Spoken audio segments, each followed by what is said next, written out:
What is going on, everyone? My name is Andy. Welcome to another FPL video, and today it's part 2 of the Q&A for Game Week 34. There were so many questions that I had to split them into videos, so if you didn't watch the first one already, go back and watch that after you see this one. But obviously 5 different questions in this one, all based on Game Week 34, looking around the Double Gameweek wildcard in Game Week 35 as well for those that are looking to bench boost. So let's just kick on with it. So we'll start off this video like we did in the last one, talking about Spurs players. And Karan asks, who is the best Spurs mid to own? And this does seem a bit knee-jerk, and I've tried having a look at the stats just to see if it's because of the great result in the last Double Game Week. Obviously, Eriksen, I think he got 20 points. Just to see if that was a bit of a blip or not. Obviously, a lot of people have liked Son this year because he's cheaper. But if you look at the underlying stats for the last 4 matches, Eriksen, is doing very, very well. So he's had 14 chances created and 14 goal attempts in the last 4 matches. Played nearly every single minute. I think he's 359 minutes out of 360. 14 penalty area touches, 1.32 expected assists, 1.02 expected goals. So it's not necessarily a fluke either. And if you compare that to someone like Son, now in the last 4 matches, he's only played 207 minutes. So the equivalent of about 2.5 games. But his expected assists and expected goals are 0.22 and 0.19. So really, really poor.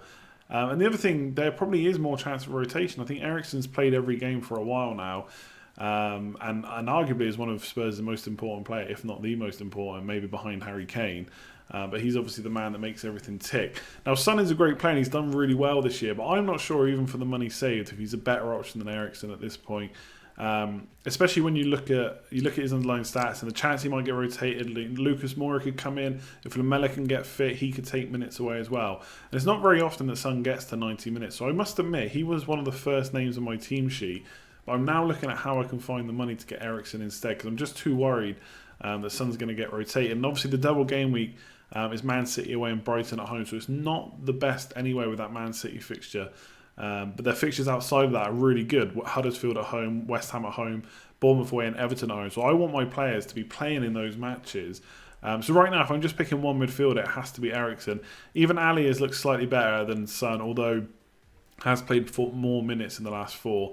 7 chances created versus Son's 3 and 6 goal attempts versus Son's 5. So pretty close on goal attempts, but expected assists and expected goals pretty poor compared to Eriksen, but still 0.67 assists and 0.60 expected goals, which is it's basically 3 times as good as Son. Still not great, but 3 times as good as Son. So I'm not saying you necessarily have to go for Alli over Son. And obviously with these great fixtures, any of the Spurs players can get points. So it's not to say that Son is completely down and out. And obviously he's played a lot of minutes, but that again comes into the possibility for more rest. So for me, if you're just picking one midfielder, I know it seems a bit knee-jerk after how well he did in Game Week 32, but I think it has to be Eriksen right now. So Albaduzzi asks, why isn't there more interest in Glenn Murray? Obviously Brighton got a very, very good double game week in Game Week 34, which is Bournemouth at home and Cardiff at home, which a lot of people want to look for players in. I think most people are happy with the likes of Dunk, Duffy and Ryan at this point. So they're cheap, you can rotate them. But not a lot of people talking about Glenn Murray. And I think the reason for that is, if you look at his minutes over the course of the season, he does get rested, he does get limited minutes. It's not often he gets to 90 minutes, although in the last 6 games he has got to that 4 times. Outside of that, he had 56 minutes against Huddersfield and 20 versus Chelsea. But I don't think with games in such quick succession, Bournemouth and Cardiff at home, we can necessarily expect him to start both. The good thing is he'll probably get minutes in both. I don't think it's very often that he gets 0 minutes completely. And the interesting thing is he only got 20 minutes against Chelsea, but we have seen Brighton rotate their team against tougher fixtures which they're not expected to win, to then have them fully rested for games they could win. So they're not completely safe yet. And Bournemouth at home and Cardiff at home, it does not get better than that. In the double game week. So I can see why some people are looking at him, but I can also see why a lot of people aren't. If you look at the last 4 fixtures or the last 4 games that he's had, he's only had 257 minutes, only 5 goal attempts and no chances created and only 1 shot on target. So basically he's been really poor. But if you think he's going to start twice and get kind of 67 minutes in both, 60 to 70 minutes in both games, then I don't think it's the worst punt, Bournemouth and Cardiff at home. It's just that worry about whether he starts both. The thing you could do, because he has another double game week in Game Week 35, but it's a tougher one. Wolves away and Spurs away, wouldn't expect many points there. You could get him in on a punt for Game Week 34 and either leave enough money in the bank, or if he's around the same price, obviously you don't need to, and then get someone better in the double game week, maybe someone like Deeney instead, or Jimenez or someone like that. So for me, potentially for a punt, let's see what Houghton says about his fitness and stuff. But for me, I just don't know if I want to book a transfer in for him. I definitely don't want him for game week 35. I'm not entirely convinced he gets both games, but there's such good games that he could get points in one, come on, and get points in the second as well. So Joe Gunnar Solskjaer asks, Ryan, Lloris or Leno for the run-in, not on wildcard, and the other option is Speroni. And I chose this one because a lot of people are looking at goalkeeper options for their wildcard too now. I quite like Ryan as an option because he's got 2 double game weeks. So although Lloris, for example, has Huddersfield at home in game week 34, Ryan has both Bournemouth and Cardiff. So even if Lloris gets a clean sheet, if he doesn't get any bonus points or saves, that's only 6 points. Whereas Ryan's got 2 games to try and get those 6 points. I can see a potential for 1 or 2 clean sheets in those fixtures. Might be tough for Brighton, but if they can get 1 plus a few saves, then he's already outscoring Lloris. Then he has another double game week, although it is much more difficult with Wolves away and Spurs away. And then outside of that, I'm not sure if there's too many clean sheets for Brighton. So you don't really want to be making too many goalkeeper transfers. So I'd be tempted just to go for Lloris and back the Spurs clean sheet potential. 1 less double game week, but they have got some definite fixtures with clean sheet potential, I think, going forward. The problem with Leno is he's got 4, I think, away fixtures before the end of the season and 1 double game week. And official FPL tweeted out earlier that Arsenal are the only team in the Premier League yet to get a clean sheet away from home. And they've just conceded to Everton away from home. So they've not been good for clean sheets all season. I wouldn't be backing them away from home. Watford, Wolves, Leicester and Burnley are their away fixtures as well. So they're not even necessarily easy ones. So for me, I'd probably go without Leno and go between Ryan and Lloris. For me, I'm on wildcard and I'm probably going to go for Lloris and Foster. I think Foster's a good option on wildcard for bench boost because Watford have nice fixtures in game week 35.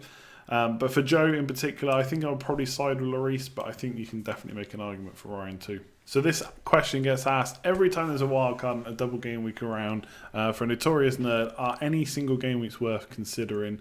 And one thing I'm conscious of this year when I'm doing this wildcard is that I want to make sure I'm good for the running as well as the double game week. So I don't want to just get double game week players in for the sake of it. So I have looked at players outside of this, but there's not too many that I would consider, to be honest. For some teams like Bournemouth and Newcastle, because of their player prices, I've not looked much further forward than game week 35 when the double is, because after that you could bring their players in if you want. I mean, Bournemouth have Brighton away and Fulham at home, but Bournemouth's form is pretty poor. Fulham at home, yes, could be okay in game week 35. But then you're getting in the likes of Wilson versus Dini or Wilson versus Jimenez versus Vardy. And I'm not sure it's worth it. The same with Fraser and Brooks in midfield versus midfield options. So Bournemouth are a no-go. Newcastle, again, okay. Leicester away and Southampton at home, but nothing to write home about. Liverpool are probably the ones for me. Chelsea at home is tough in game week 34, but then it's Cardiff away, Huddersfield at home, Newcastle away and Wolves at home. So I'm definitely considering Liverpool players, possibly even 2, Robertson and Mane. I think Salah for me at this point is a little bit too expensive, but I think those fixtures are there that he could definitely hurt us. Chelsea are another one, but it's Liverpool away straight up, then Burnley at home, which is okay, then Man United away. So the next 3 are pretty tough overall. Hazard is like nearly 11 million, maybe even at 11 million now. It's just too expensive to have him in versus double game week options, I think. I don't think Liverpool away and Man United away are good enough. And same with their defenders. I could get a Spurs midfielder in with more clean sheet potential. I could get a Liverpool player in, I think it's got more clean sheet potential. So Chelsea are a no-go too. The one that I'm really looking at is Vardy, who's got Newcastle at home and West Ham away. And if people have got him already, and they're not on wildcard and stuff like that, then I think it's probably worth keeping him, especially for game week 34 with Newcastle at home. After that, it's Arsenal at home, Man City away and Chelsea at home. So Leicester's fixtures get pretty ugly after the next 2. But we know that Vardy is like the top 6 killer. He tends to score against those sides. So he's not the worst option to keep. I think he's probably the standout outside of Liverpool. And I think for the next game week, it's perfectly okay to keep him. Again, I'm still not sure about having him in and booking in a transfer for game week 35. But the form he's in, if you think he can do it against Newcastle, worth keeping for me. So personally, I don't think there's too many players with no double game weeks at all worth looking at outside of Vardy and Liverpool for me. I just think the double game week players, you're not just getting them in just for the double game weeks. They've also got pretty nice fixtures outside, especially if you look at kind of rotating your defenders around. So none for me probably outside Liverpool, but Vardy definitely worth a look. So FPL Physio mentions that a lot of us might be looking to wildcard in game week 35. Watford and Southampton attackers are fairly cheap. Who should we be looking at getting? So let's remind ourselves the Watford's fixtures are Arsenal at home, then a double game week of Huddersfield away and Southampton at home, which looks really good. Then fixtures outside of that are Wolves at home, Chelsea away and West Ham at home. So the problem for me with Watford is their attackers outside of Game Week 35 not looking great for me. I don't think the fixtures are that easy, and I'm not sure there's going to be too many points. Obviously, the questions posed about bench boost, and that could be good, but I wouldn't want to maybe double or even triple up with Watford. And the Southampton fixtures not quite as good in the double. Newcastle away and Watford away, which I think are going to be tough to get attacking returns in. And then fixtures outside of that are a bit better. So Wolves at home in 34, then from 36 onwards, it's Bournemouth at home, West Ham away, and Huddersfield home. So I'm probably more likely to want the Southampton players outside of the double, the Watford players for the double. But the problem with Southampton is I'm just not sure who's going to be there for return. So if you look at their strikers, Shane Long just scored against Liverpool, but him, Austin, Ings, they're too injury prone. I wouldn't trust them. Outside of that, you've got the likes of Ward-Prowse, who's got 6 chances created in the last 4 game weeks. Or the last 4 matches that he's played, and 4 goal attempts, and Redmond with 8 goal attempts, 3 chances created. The problem is, I've had Redmond in my team before, and I know what he's like in front of goal. He's not that clinical, but his expected goals over the last 4 are 1.42, so he's not doing too bad. So Redmond's kind of actually a little bit high up my list of players to go for, although I know I'll probably be punished. With Watford, it's tricky because the likes of Deulofeu looked good earlier in the season. But he's had his minutes managed recently, and he's just been dropped for the FA Cup semi-final. So the team sheets have just come out at the time I start recording this question. He's been dropped, which is a bit worrying for him and for us if we want to look for him. So he's had 7 goal attempts, 3 chances created. Expected goals-wise, not doing too good over the last 4 games. Only played 211 minutes though, but that's the problem. If he's having his minutes managed, we don't want him in our team. So the likes of Decore actually look better. He's had more goal attempts, more chances created than Deulofeu. He's played every single minute, 12 penalty area touches, 6 shots inside the box. So he's actually getting maybe a little bit further forward at the moment and could be the one to go for. He's nailed, he's definitely going to play. So for 5.9 million, him and Redmond are probably the 2 I'm looking at.